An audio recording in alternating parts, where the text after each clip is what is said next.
Hi everyone, I'm Andrew. I'm Krystal. And welcome to another episode of Film Craft Review. Today we're going to be reviewing a very highly anticipated movie, something that's almost as good as the Emoji Movie, which we know we're all waiting for, right? Shakespearean level drama, Academy Award, soon to be nominated, Phenomenal writing.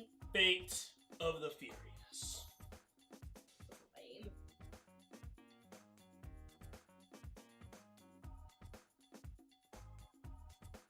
Okay, so the first thing we're going to do is give you a brief summary of our movie, and my brief summary is some shit happens, people drive cars, people try to kill people, some more shit happens, good guys win.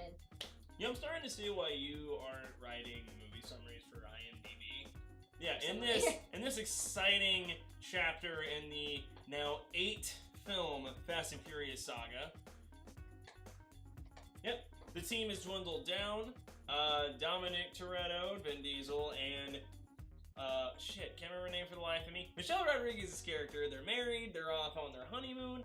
Dominic Toretto is interrupted by the new villain of this movie, played by Charlize Theron. First villain of this series, first female villain of this series. And then, she uses a certain kind of leverage, which that won't spoil right here. Major spoil, we're not telling you what. Major spoiler.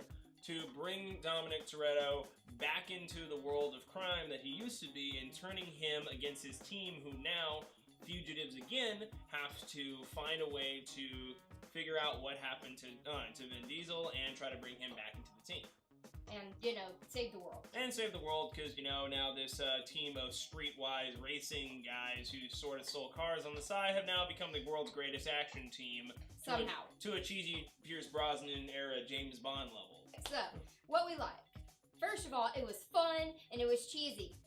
Take, for example, you cannot get more extreme, no matter how extreme you are, you cannot get more extreme than Vin Diesel riding down a street in a clunker of a car that he deliberately set on fire while going backwards to win a race, and then winning said race by destroying the car, plunking it into the ocean, and winning the car that he just plunked into the ocean, because that's what he was fighting for, was the car that went splunking. Because extreme! Yeah, you can't get more extreme than that. Yeah, complete fuck it all to all laws of physics ever known, ever conceived by all of mankind. It's the same. Do not go into this movie thinking you're going to get anything really different. It is the same over-the-top, grade A American provolone cheese that you've come to love in this franchise. If you're not a fan of this franchise, this movie is not going to make you a fan of this franchise. If you have been a fan of this franchise, it's everything you love and more. I think that half of the writing was done in the room by saying, okay, so in the last movie, we had the cars jump from one building, like 70 stories up, to another building that was also 70 stories up. How can we beat it this time? All the cars. How can we do it this time? In a scene that we call Carmageddon. They had Carmageddon. They did. Just thousands of cars dropping from the sky and then just Not to mention the submarine. They had a tank and a submarine this time. Yeah, just epic, big, over-the-top, bloated action scenes that, man, you just shovel popcorn in your face and you get your adrenaline boner going, yeah! You got to see The Rock throw a torpedo. You did get to see The Rock. He threw a torpedo. You get to see The A Rock. launched torpedo, for that matter. You get to see The Rock just tank 1,000 rubber bullets just right in the chest. Yeah, but everyone plays a caricature of themselves. And it works because they basically decided fuck it with all the other things, all the serious, just about all the seriousness and all the other crazy characters that went into it, and said, just everyone have a good time, everyone have fun. Just have fun. That's what we make money off of. Have fun. Yeah. Okay, so going into the last thing that was really awesome, not sponsored. Non-spons, yeah. So going into the last thing that we really liked about this movie, and we were a little surprised about, it had some really, really good emotional moments. You didn't think that you would find that in Fast and Furious. No, it did. There was one part that made people start wanting to cry a little bit.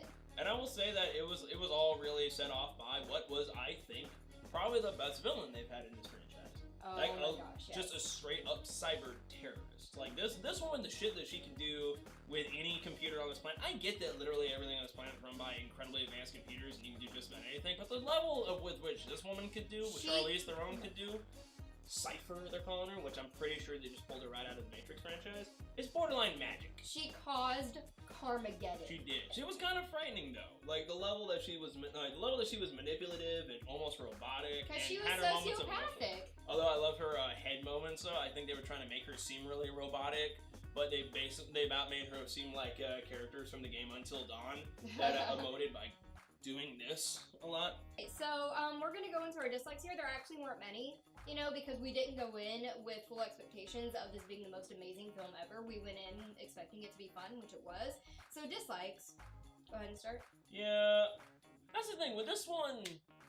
There's not really much to dislike about it. I mean, this is a Fast and Furious movie. This is in the Fast and Furious franchise, probably the most ongoing 80s movie franchise that has ever existed, really. So how high can your expectations really be? They tried to replace Paul Walker's character, Brian, with a different person, which wouldn't be bad, except for the fact that this new character was less interesting. No, it's not that he was bad in the movie. It's not that he was bad in there, and it's not that he's a bad actor. It's just, and we're not even kind of distracting and a little bit distasteful. Yeah, well, I don't find it distasteful at all. I actually don't care. But that aside, it's just that the character wasn't interesting enough and compelling enough to afford him being in there. Another thing is that, honestly, like, apparently, this one, Fast 7 and Fast 6, apparently make a trilogy of sorts. I didn't see 6, so I wouldn't know. Yeah, like, they built up elements, like, a lot of plot elements that came from 6 and 7 in terms of, like, the crews that they fought against, the rivals they went against, the teams that they had to fight, and the terrorists they had to fight. The whole thing built up to this. Cypher. Yeah, built up to this. To Cypher. Cypher was the boss of the teams they fought against in 6 and 7. So it's actually like a trilogy of sorts that builds and brings all those characters from the past 2 movies. But that's the thing. If you haven't seen 6 and 7, you're going to be really friggin' lost. Or 5 for that matter. Because I'm a shameless fan of these movies in the same way that I'm a shameless fan of Pirates of the Caribbean. I know they're dumb. I know they're bad. I know they're lame. I know they're stupid. They're schlocky. They're over the top. But I still like them. I just do. I just really do like these movies. They're so much fun. So final thoughts? Yeah, and like that was my final thought. It really was. Like I really like this franchise because it is goofy, it is over the top, it is dumb. But unlike a lot of other goofy, over the top, dumb movies, they fully understand, accept, and are aware of what they are, how they are, why people like them, and especially they're short. So my final rating is cheesy, perfectly cheesy. You know I love that cheese. I love my nachos. It worked well for it. Yeah. Is that it? Just freaking take some nachos, dip it in this big old bucket of movie cheese, and just enjoy the fun. Yeah. Ratings? Final rating, I give like 6 flaming backwards cards out of 10.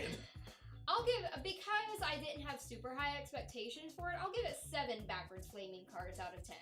And I think that's all we have for this. That is all we have. 6 out of 10, 7 out of 10.